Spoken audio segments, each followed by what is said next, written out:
Welcome back to condo living. In this particular case, it's going to be condo living in the winter. We can actually see this area from our window. It's cold. We still haven't got out of the den. I'm just going to cover mounting wall units and Murphy beds and things like that, and making sure that they're secure to the wall. I have used the flip toggle method and it seems to work very good. I wanted to show you by going to a building supply store what a steel stud is, and in many, especially the stratas and especially the high-rise stratas, they use these steel studs and their various different lengths. I also wanted to show you a real stud wall with a top and a bottom plate, and everything's anchored and secure with a drywall put on it after. Then when you drill the holes and you put it in, it's so much easier, rather than trying to hold a couple different things and you only got two hands. And so, how do you fasten to a steel stud when you want to put and hang something on your wall, like a Murphy bed or some sort of a bookshelf or some sort of a wall unit? So we're going to cover that. What you see here is called flip toggles, that you can actually drill through your drywall, and you have to have it measured properly, go through the steel stud, and a flip toggle will go in and drop down and lock onto the steel stud. So I was just showing you what they look like here, and they're not that hard to put in. I used a 1/4-inch bolt with continuous thread, and you'll see from the picture here, and I can go through and go into the flip toggle and bolt it right to the wall and a steel stud. So in Series 8, you probably remembered when I was showing you how to find the studs and make sure you didn't hit any water lines or electrical lines. I'm just going to do a quick review. And over here, this is not the most expensive stud finder. It works for me, but there's a lot better ones out on the market. And I'm just going to show you here. You'll see there it picks up the studs. But here you're going to find it goes beyond that. And the reason being is we have two electrical plugs. So there's either another steel stud in there, or that's the electrical wires, and that's not something you want to run into. So I would go with the 16 inches and the studs we're finding. You come over here and you'll see another stud. So that's how we did it. Be very careful with that, and I mentioned that before. The other thing I want to mention, you'll see where you don't see where I bolted anything up there.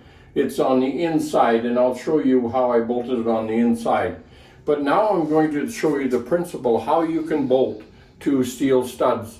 And when you bolt something in, it's a lot stronger than having just screws into the drywall, or hopefully some screws into the steel stud that's going to hold it. But there's probably other ways as well, but I'll show you the ways that I did it. First, I want to show you the steel studs that has a bottom and a top plate. They're screwed right in and they don't move. What I used was really just about a 4 or 5 inch piece of channel metal to represent the steel stud. It would be very easy to put in a flip toggle when you have a steel stud mounted in, and you do it once the wall's finished. The way I mocked it up to show you is going to be a lot harder because nothing is secure. Okay, I just showed you a finished particle board here, that are whatever they call these here boards, and lots of times they're in furniture wall units like we have over there. And so I'm just using this, and I'm showing this on the outside so you would actually see that. So you'd have to be careful the type of bolt you use there, or the washer. So what I did here, and I'm going to turn this towards the camera so you can see it, and it's over this angle here so you can see in here. And what I did is, this is a steel, would be considered the steel stud, and that goes up every 16 inches in your wall. And so what we've did is drilled a 1/2 inch hole. I went to basically about a 1/16 of an inch bigger than the 1/2 inch hole, so I can put this toggle in there. Once I do that, just consider this little piece of 1 by 2 here drywall. That would be the drywall that you have on your wall. And I drilled a 1/2 inch hole that goes through here, as well as this one here is also the 1/2 inch, or say a 1/16 bigger than a 1/2 inch. I then can take and I can run my bolt through all of these, and it will go through and fasten to here. Now you wonder, how am I going to hold that if that's in the wall? Okay, I'm going to put this down here, and I'm going to show you how that I can do that. And in this particular case, I won't have another hole. I'll just show it from the top end. And I'm just going to run that through there. And you'll notice I got this here toggle that's on there. And I run that through the hole that I would have here if I had a hole there. And I can run that right straight through, and it goes through the other side. And once I do that, I make sure I turn this a full turn. So that will actually go right against this once, because it's overbalanced on one side. You make a full turn, it'll drop down there. And once that's happened, you're fastened right to the steel stud. Your drywall is here, and whatever your wall unit is there. You run it right through, take your bolt, thread it through, and you're going to be able to tighten that right up like a threaded bolt. So it's good. I just want to show you how this here flip toggle works. We have a hole here that it's just, they say to do a 1/2 inch. I went 1/16 over.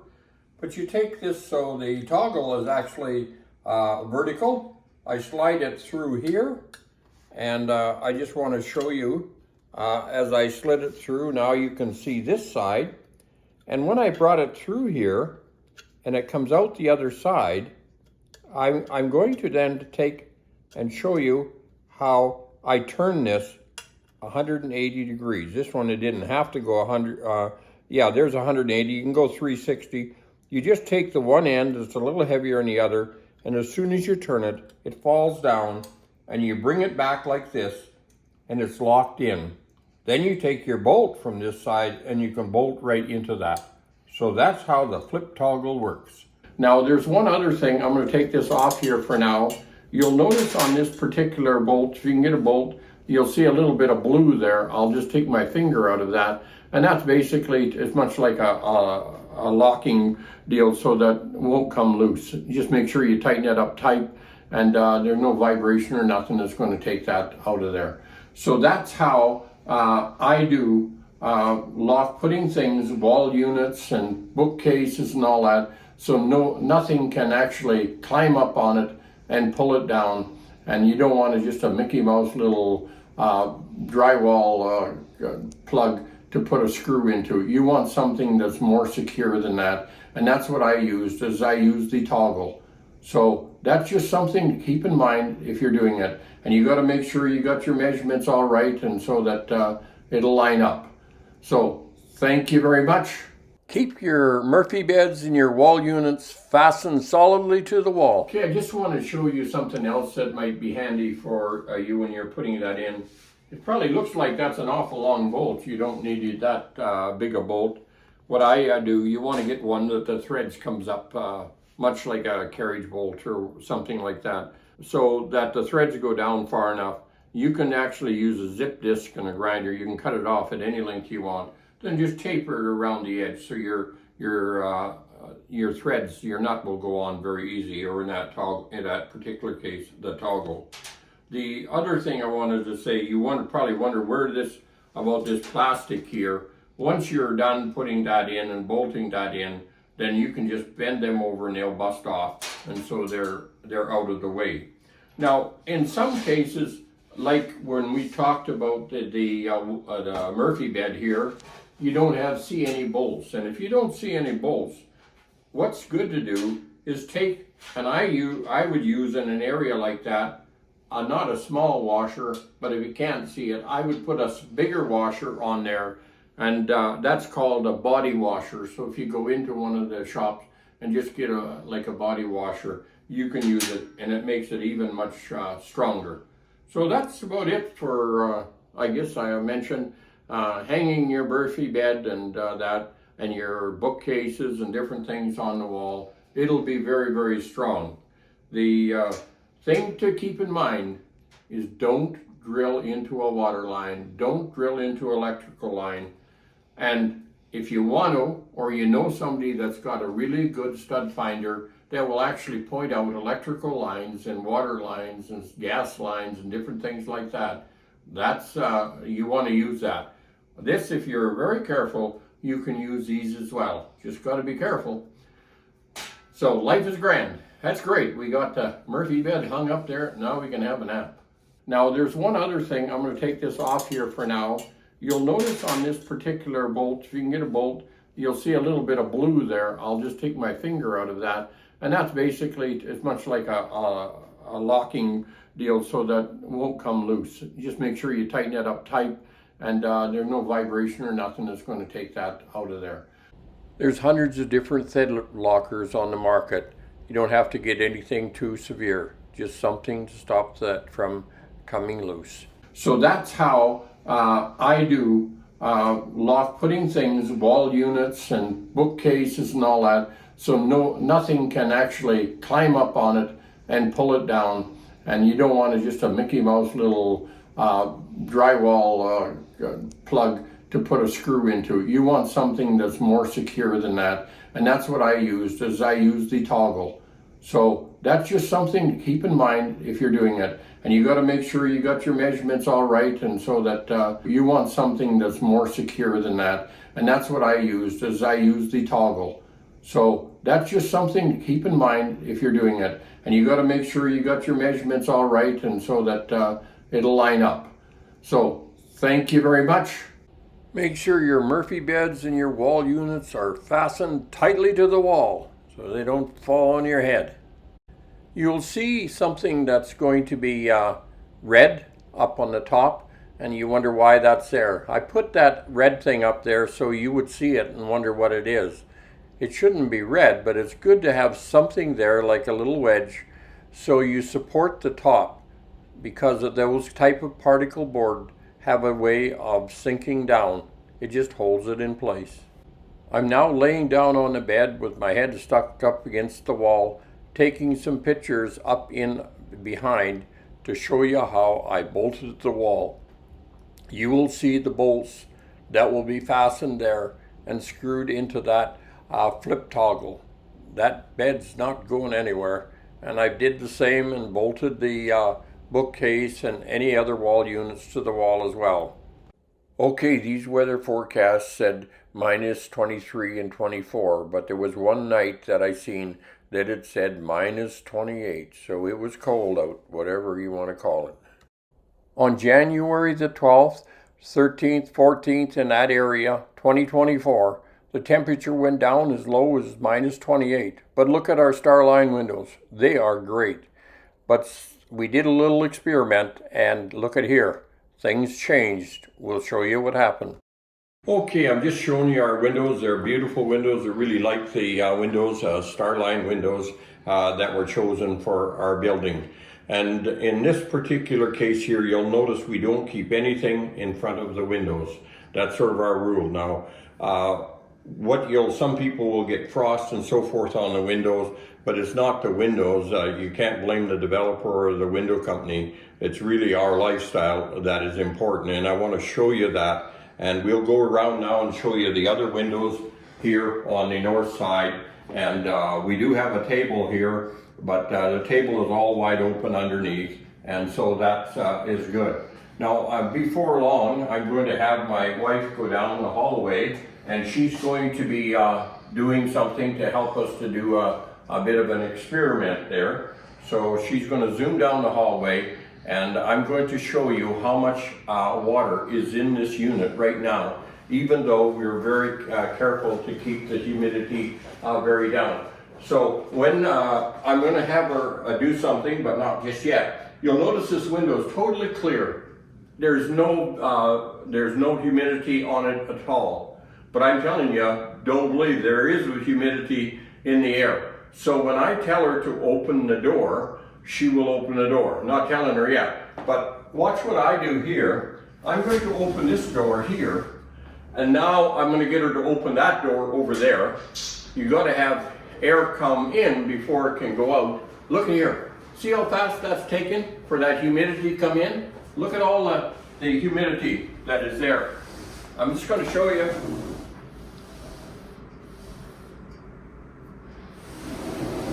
That's how much, so it's coming out this one, but there's also, there's an opening here, and as it comes out, it's over there. So I want to tell you, you've got to look after humidity. We've got a totally very large, extensive deal on humidity in a condo and how to manage it. It will be coming a wee bit later on, but that's one you'll want to watch. It will do a lot for you. Thank you.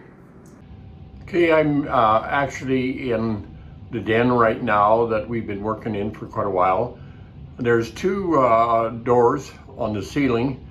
You just push the one side fairly sharply up and let it down quickly, and it will drop down about 4 or 5 inches. And there's a safety cable there, and you can unhook it and you can actually take the door right out. Then there's another one here as well. I'll take you up to over here, and we're going to do that a bit later. That's to do with the heating, but I wanted to mention it before we leave the room here. And we're going to cover that and the heating and the cooling unit that's up there. We talked a bit about it as regards to when we were looking at the electrical panel where we got 240 amp breakers, and this is where this comes in, as well as the fan that would be used for cooling. Now if we go over to in above in our the den, you're going to see another set of doors for a closet, and above that you're going to be able to open that one too, and we're going to leave that one as well. We'll cover that a little bit later on. What that's going to do there, it's going to show you the balancing valve within your unit, and it works along with the mixers that we have on our taps to make sure that our water temperatures are not crossing, or we're having difficulty getting enough cold water or enough hot water. There's other things that's going to be a factor on that as well. So it's going to be a more lengthy one to cover that one. So we'll pick that up a little bit later on. First, you're going to see the two cold water lines, the black ones, and that white one there is just actually a drain. And we don't need that this January, I tell you. So we won't even talk about that right now. One issue that we have there, you've got to be about the size of a squirrel to get in there to do maintenance, and there is maintenance that needs to be done. So we'll come back on how to deal with that later on if we can find the answer. This is a space pack, and there's good news about that is the space pack is actually the 240 amp double breakers that you've seen, and it's electric heat. This is our balancing valve that we have there, and this is the trap door that's above the closet, and we'll have to clean these pipes up and insulate them so it's no longer a dew point in creating moisture up there. This is our washer and dryer. We have a ventless dryer, and we're going to tie this into the humidity report that I told you we'll be covering a little bit later on. Also to something else that'd be of interest. This is where our drain is for our washer, and we have also 2 water arresters there, and we'll talk about them and the purpose of them as well. And that'll be in the next series that'll be coming up. So you can look forward to that, but it's not going to be a great deal because we're going to leave this primarily for the humidity one because, yep, there's a source of humidity here, and we're going to show you what it is. So in series number 10, we'll be covering the one washroom, and we'll show you the issues with traps and what you got to do, especially when you're leaving and going on vacation for a period of time. Also the mixer valves and how to check your mixer valves, and a number of things like that that will help to make sure that you have comfortable water to use, and we can deal with some of the other things like vibration and water hammer and issues like that. So we'll catch you next time. Thank you very much for coming with us. Life is grand. Watch for us in series number 10. Bye.